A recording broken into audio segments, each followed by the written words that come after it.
Y'all planning for this?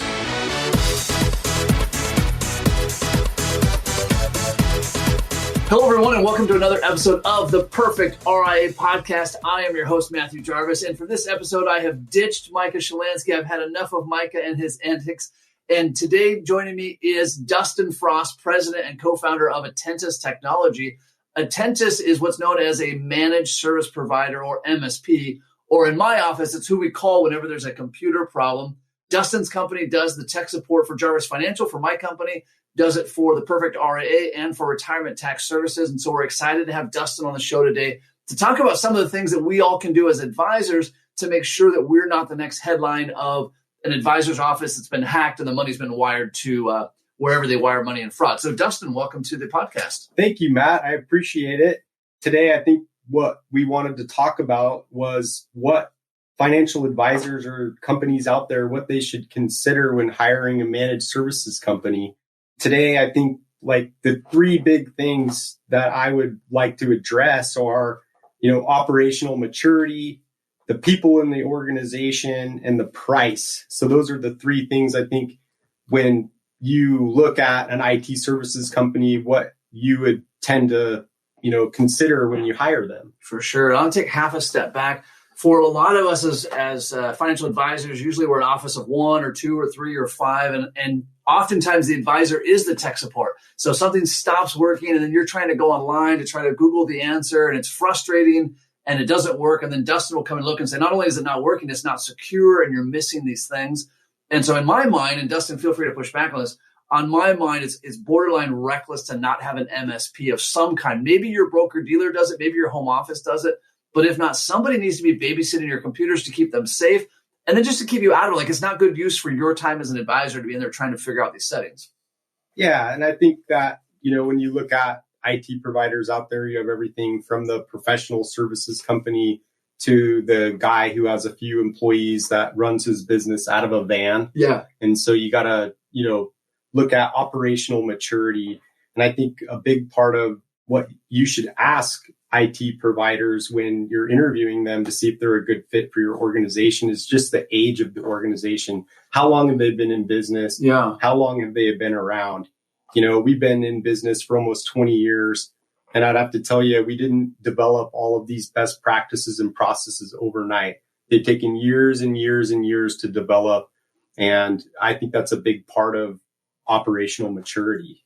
That's a good point, Dustin. I mean, sometimes it's tempting to say, hey, I know a guy who knows technology, whatever that means, and he's kind of doing it on the side. And I guess that's okay if it's maybe your mom's computer or something. But if you're running a company, like I think, Justin, your point, you need somebody who's been doing this long enough, who's seen what happens when it doesn't work. That's seen what happened when like a shiny new project breaks the system. Right. I completely agree. And the other part of it is culture and core values. And I always tell people this, a company without culture is simply a vending machine. Oh, I like that. A company without culture is simply a vending machine. Dustin, one of my favorite things about talking tech with you, and of course, Dustin and I dirt bike together, we hang out quite a bit, is that not only do you understand the technology, but you're an entrepreneur yourself, right? You've been an entrepreneur since you were a small kid.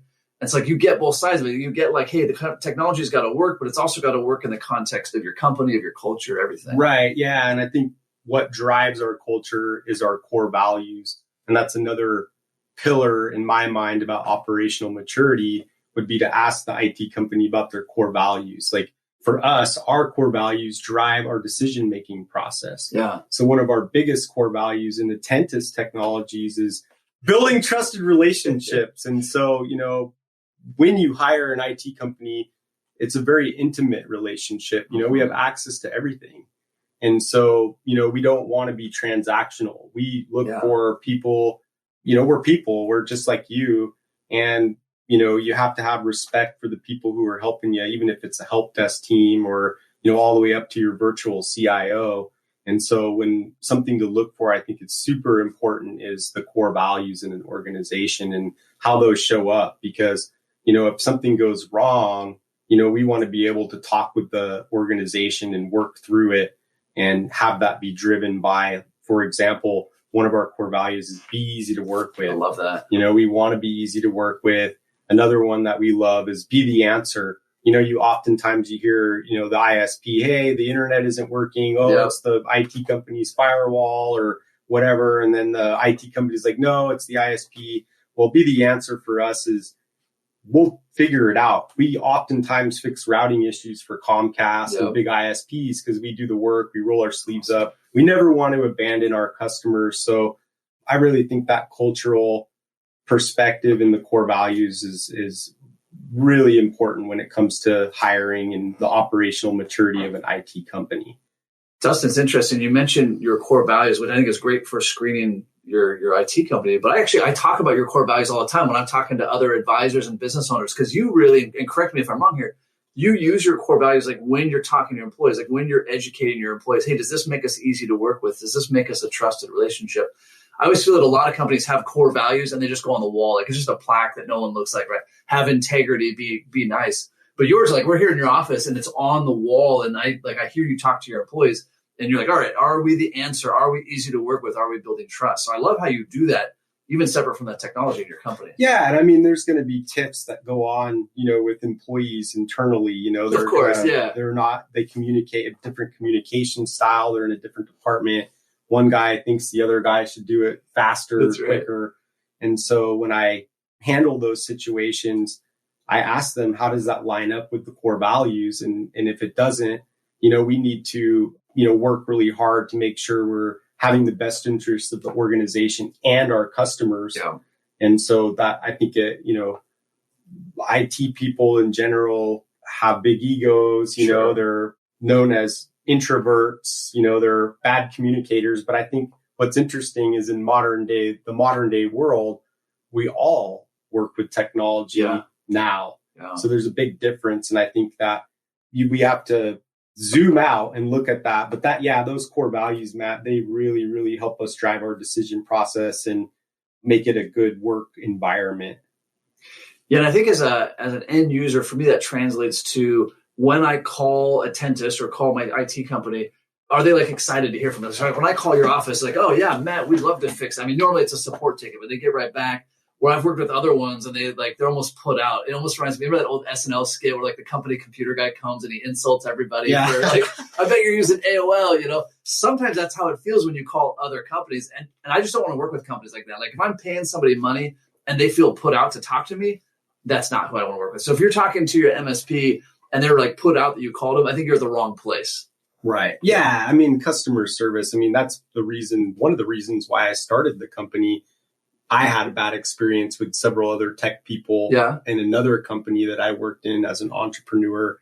And the guy was just super rude and talked down to me, talked down to all of his clients. And that really shook me. I thought I could do 100 times better, not only in delivering the service, but with the customer service side, because we are people, we're humans, technology is annoying, business owners, there's nothing sexy about IT. No.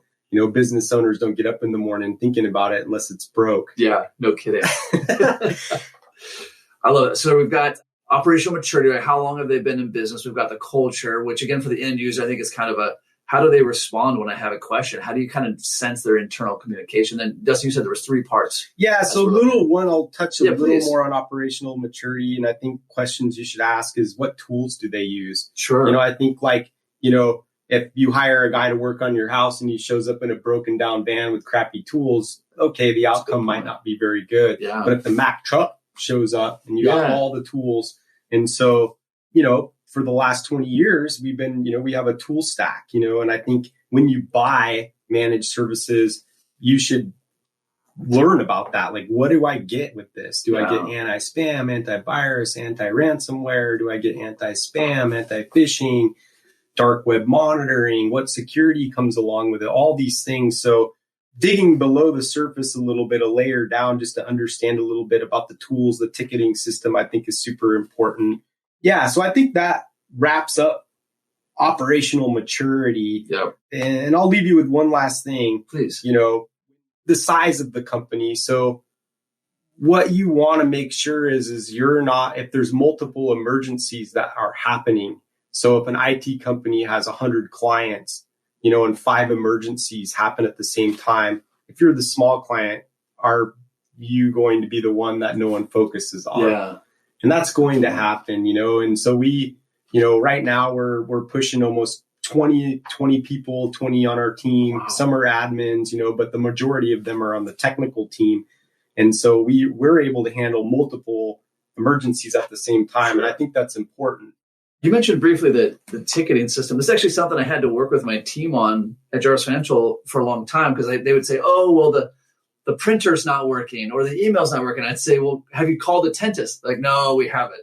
So I feel like strangling. Like that's why we have these guys. But your ticketing system is just really smooth, right? I can just submit a ticket. So I always have to remind my team, like, hey, if there's something technology not working, that's why we have these people.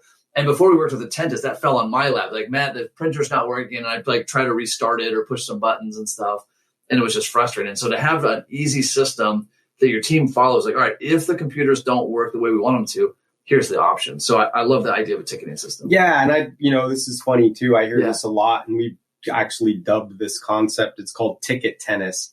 And basically people will spend more time going back and forth to schedule the appointment to fix the problem than it takes to fix the problem. Yeah. And so one thing that Attentus has done is we built in a scheduling system. So if you file a ticket with Attentus, your printer isn't working, you get an autoresponder with a little link you can click to look at the technician's schedule, and you can book a time, because not everybody is available at that moment to fix it. And so we wanted to work really hard to make sure that we could schedule time, or the end user having the issue, or the client per se, can schedule that ticket with us, reduce ticket tennis and all that wasted time, because productivity, is so important. You don't want to, like you said, the owners of the business should not be dealing with the technology. That's our job, right? Sure. So delegate it, push it out, file a ticket. I mean, you could leave a voicemail, it transcribes the ticket. Sure. You can email us a ticket. You can call in. I got a triage guy that answers every call. We track to make sure all the calls get answered. I've heard lots of horror stories where people, you call Comcast, you're on hold for 4 hours or whatever. It's insane. Some awful thing. So that's a big thing we strive. Communication in general is just super important. That's an interesting idea. Now I'm thinking about, like, should I get a schedule link set up for my relationship manager? Like, obviously I have one when clients want to meet with me, but I've never thought about having one. If they have a question for Colleen, if she can't get a hold of them right away, here's the link to get on my calendar, and I'll call you at 2:15. I think that's really clever. Yeah, absolutely. If you, I'll have to talk to the vendor I use to see if they can integrate with you. It's called Time Zest, by the way. Time Zest. I'll have to look at that. Yeah. Like, we use Calendly, but I could totally set one of those up for Colleen. I just never thought about setting it up for someone besides the advisor. Yeah, and you could do an autoresponder just with a link to your Calendly. So if somebody emails, and it could just autorespond or something based on your calendar for the day. That's really cool. But we're getting in the weeds. No, I love it. I love it. That's what I love about talking to other entrepreneurs. Is like we're hardwired to find better ways of doing things. Yeah, and I would say the other thing too, kind of back to operational maturity, but it's around the people. Does the IT company have a revolving door? It seems right now that I talk to other, I'm a part of a transformation community, a peer group per se, with hundreds of other IT companies out there, and the business owners have a huge problem right now with talent and staff, and they can only get somebody to last a year. What's interesting is with Attentus, we have 7 employees that have been with us for more than 10 years. Really? So, they have the tribal knowledge, they've been through the history with the organization. And so that's a question I'd ask is, like, what's the most annoying thing? And I have tons of tools and vendors that I work with, and it seems like every other week that vendor is changing, you know, and then the relationship's gone. It just seems transactional. So, having the people in your organization who have been matured in their role, they're seasoned, they know how to communicate appropriately is, I think, a pretty big deal. For sure. Yeah, no, that's definitely a good thing to watch for too, right? Last thing you want to do is go through all the headache of getting set up with an MSP. And then, like you said, your relationship manager turns over the next day, and every time you call, it's somebody different. And it's happened to us. Sure. Don't get us wrong. We've had it happen, but we try to make our company a place where people can stay. Not everybody will be a lifer with the organization, but I think we provide that people can grow with us, and definitely from a technical side learn, but also from a financial side, these particular types of techs yield a high paycheck, and so we're keeping up. We compete with Microsoft and Amazon, you know, yeah, right here in salaries. Your backyard, here in the Northwest. Yeah, that's a tough one to come up against. All right, what are some of the other things that advisors should be looking at, or small business owners, as they're looking at an MSP? I think price, that's the big deal. In the past, and I've seen this now, and I hear this feedback all the time, is MSPs will make you go through 3 or 4 meetings with PowerPoints and all this stuff to justify their value. Yeah. You don't need to do that. I mean, we see a lot of ego when it comes to IT companies out there. They're a part of a peer group and they tell them they need to charge $200 per seat and they don't know why. It's just crazy. I see it all the time. And then, you know, they don't grow very fast, but they're just, you know, gouging their clients. I can't do that. Most of our clients are my friends and we live in the same community together, right? It's a small world. But I think that's a big part of it. And, you know, we're a cost plus. You know, we look at what our cost is to run our business and we need, you know, a certain level of profitability. Of course. And that's how we do it. We have a calculator. So, you know, if you come up and you say, hey, I got 5 employees, 8 computers, Office 365, I punch it into my calculator, it generates the price. So I'm not, you know, doing my price different from one business to the other. It's very the same. We're not the most expensive. We're not the cheapest. Yeah. We're right in the middle. We have a decent profitability margin on there, but we need it to have good staff, good tools, things that we need to offer our customers. But yeah, I think price is important. You should get the price in the very first call. You shouldn't have to wait 4 or 5 meetings and go through this. A bunch of time. Yeah, I mean, it's easy. You know, if they don't know how to do that, then I'd move on.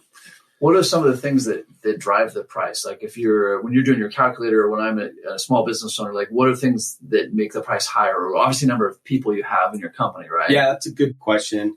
The physical assets, I think, are what drive the price and the complexity. Sure. So, like in our number of computers. Yeah, number of computers. Okay. If you have servers, network devices, we have a network tool where we can monitor your network. So, you know, if somebody's got Dropbox and they're syncing all the data, chewing up your pipe, you know, we want visibility of that. You know, we know they have voice over IP phone systems and they're sensitive. So data flow management is super important. But yeah, I think just how many cloud services that you have. So if you have Office 365 and Box or Ignite or something like that, the servers are the most expensive. So if you have on-premise servers, that can, you know, you have to patch them and reboot them and configure them and, you know, stay on top of it. So it's a little more expensive, but ultimately it's, you know, it comes down to computers, servers, cloud services, and network devices. Just pivoting a little bit, you mentioned briefly kind of Office 365 and cloud server. I still run into advisors that like have all of their data just like on their laptop or just like on their physical computer. Really, at this point, again, that's like a really bad plan, right? Like you don't want to be keeping data physically local, right? It needs to all be in some kind of cloud. Yeah, and I think the reason too, I mean, that you're exactly right. I mean, data loss on your own computer is high risk. You know, hard drives fail, and so you know if your data is in Office 365 or in Google or then any number of different platforms, you know, you want to make sure that you have a backup and retention policy set. You know, you want to make sure that you have multi-factor authentication enabled. The data cannot be accessed from certain people. So, you know, we want to make sure there's the ability to configure permissions for different roles in that particular platform. Yeah, I think part of that too, we have to remember as financial advisors, right? There's very strict rules. And I know you do a lot with finance and in banking. There's very strict rules. I mean, if you've got data on your laptop and your laptop gets stolen or lost or whatever, now you have all of these issues. Or if you have a rogue employee that's downloading stuff and you don't have a way to keep track of it, I think there's way too much at risk to think that by yourself, if you're not a tech expert, that you're somehow managing this. It's just, in my mind, a recipe for disaster. You've got to be in some kind of secure cloud platform so that you know, hey, if my laptop gets stolen, that sucks because I'm out the physical asset, but it was encrypted and all the steps have been taken. I don't have to worry that data has now been out and wherever now my clients are going after. Yeah, that, you know, for us, we always recommend mobile device management. Yeah. So if you're in Office 365, you know, we can put Intune on there. Basically, it's auditing the policies on the device. So BitLocker, for example, so the drive's encrypted on the laptop, making sure somebody, if they steal it, they can't pop the hard drive out and then extract the data. The drive's encrypted. They can't get into the device. if somebody does steal it, you can remotely wipe it with that technology. And then there's just endless stuff. I mean, we write about it on our blog, on our website, but just like data leak protection rather. That's something, we recommend for every financial advisor. You accidentally email out, the social security number to all your clients. We want to be able to email the technology to recognize that and send it off to the owner. Hey, wait a second, we need you to override this or whatnot. So, I mean, there's a lot of stuff you can do in the different particular platforms. We're a Microsoft partner. Microsoft doesn't do everything. I'm not, championing Microsoft like they're the best, but we find that in the financial world, it is the best and it has the most levers that you can pull around security to keep your data secure. That makes sense. Well, Dustin, I really appreciate you walking through some of this. Any additional insights you have as advisors are looking for a tech provider before we kind of jump into some action items that advisors can do in their practice? Yeah, I think that the big thing, what I would leave everybody with too, is that most managed service providers have their, basic package. We do unlimited support. We'll handle, we do proactive stuff. We do reactive stuff. I like to call ourselves the fire department. We have our firefighters. We got our fire inspector.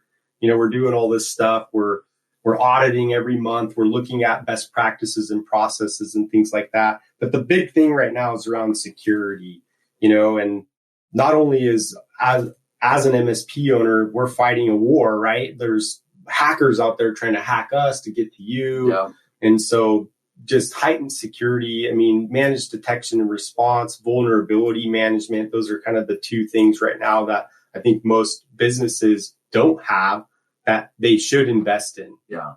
And so it's a little more money, but I think instead of paying for it after you get hacked, if you invest and proactively do it up front, it's better because, once your databases get hacked and then you got to message all of your clients, letting them know, hey, we've had a breach.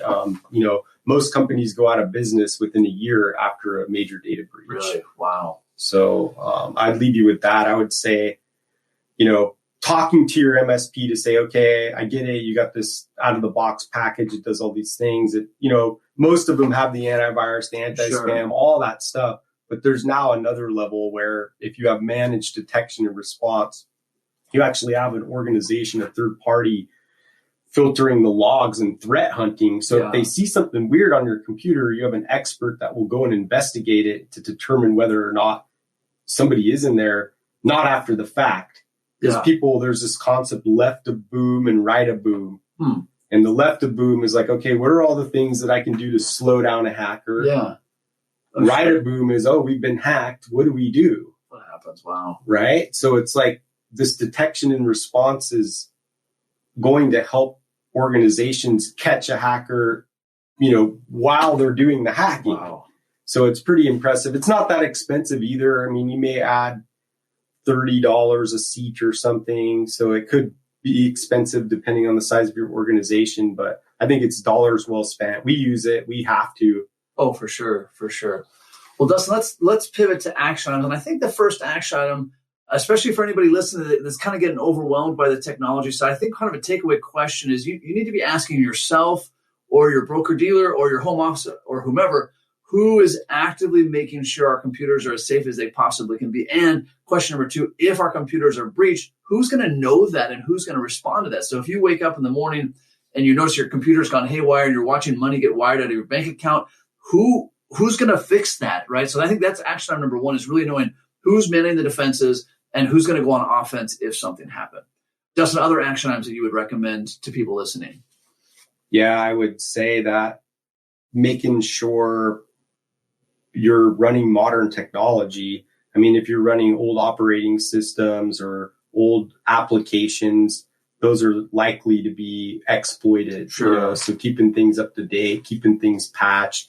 Your IT providers probably tell you that all the time, and I'm sure you're sick of rebooting your computers to every patches, but it is absolutely necessary. The biggest hack right now, you could ask any security expert out there, it's people not patching a firewall or not patching something on their computer, or we see it all the time. People are running 8-year-old servers that have never been updated with databases. And just low-hanging fruit. Yeah. These guys aren't super sophisticated. Sure. You know, it's not mission impossible style. Yeah, they're looking for the low-hanging fruit, and they don't care whether you have $1 million in the bank or you got $10,000 in the bank. There's no specific. They're not going, I'm gonna, go hack this company today because I don't like them. Yeah, they're running scripts, looking for easy ways in.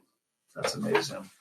So the action is if you have old equipment, which you're saying more than a couple of years old, odds are it's probably not up to speed. Yeah, so we're recommending right now, all of our customers upgrade their hardware on their laptops or desktops so they can run Windows 11. Okay, sure. So before Windows 11 requires a security baseline. Basically, you have BitLocker, sure. It's going to require all these particular things where your password's saved on a little chip on the device. So if somebody were able to get onto your computer, they can't even access the passwords. It's just, there's so many things that the new, modern day hardware are going to do for you, even in the firewalls and your routers and your wireless devices. So, if you're running 5+ year old hardware, I think that would be an easy thing to do, just to invest in upgrading that. Yeah, that's a must. Both, I think, Dustin, from your point, the security standpoint, but even just the speed, and you look at the value of your time, right? You think, my computer's not that slow, but if I'm waiting a second or two each time I do something, that adds up. That burns up a lot of time. So I think there's definitely the security thing. There's also just the value of your time. Dustin, I would say last action item, something you and I talked about before we hit the record button, is to make sure that you have some kind of password manager in place. Too often I go to advisors' offices and I see they have a list of passwords on the printer, or they sit on their desk, or they're using the same password everywhere. We use LastPass currently, though, Dustin, you're helping us migrate to IT Glue. So there's a number of those, but please, please, please don't be reusing passwords or having a list of passwords saved somewhere on your computer. Yeah, I would say this too. Like Matt said, LastPass is good. KeyPass is another one. KeyPass, okay. The gold standard right now in the IT community is IT Glue. IT Glue, okay. We've just adopted that 6 months ago. We're migrating all of our documentation and everything for all of our clients into it. So you have IT Glue, MyGlue, and Network Glue. It's kind of the full stack there. But the MyGlue feature basically gives all of our clients secured MFA, secured access to their passwords, and you can manage all your own personal passwords. Sure. We have no access to that. But so if you're looking for that gold standard, you may want to ask that MSP, hey, you guys using IT Glue? Most of them are, if they've been around or have any common sense. But and I would say too that if you have multi-factor authentication, when you set up your password using a password manager, you can have it auto-generate a password. Oh, sure. And so if you make your password 20 characters or more, which people are like, how am I going to remember that? You're never going to need to if you have the right browser plugin integration, right? But an 8-character password using Miracat, there's a tool out there that could just basically grind away to figure out your password, can be hacked in several hours. Wow. Where it takes 100+ years to crack a 20-character password. That's wild. So you want to have big, long passwords with spaces in it. Hackers know too, if you replace the letter E with 3 and I with an exclamation, they're all over that. So what I personally did too is I went through and generated a 20-character hash, is what I call it, for every one of my passwords, and set it. Yeah. So somebody isn't out there running the script on the internet trying to running your cat's name for everything. Trying to crack into it. Sure. So that's the first step. But having that master password to get in with your multi-factor password manager, that is the way to go. That's awesome. Well, Dustin, really appreciate your time today. For anybody that's got questions, you can find Dustin at attentus.tech, primarily here in the United States. So for our listeners, we have listeners now all over the world. So for our international listeners, unfortunately, I don't have a help for you. Anybody here in the United States, look up attentus.tech, especially if you're here in the Northwest with Dustin and I. And Dustin, thanks so much. And to all our listeners, happy planning. Thank you, Matt. Appreciate it. Thanks, buddy. Hold on before we go. Something that you need to know. This isn't tax, legal, or investment advice. That isn't our intent. Information designed to change lives. Financial planning can make you thrive. Start today, don't think twice. Be a better husband, father, mother, and wife. The perfect RIA, the perfect RIA.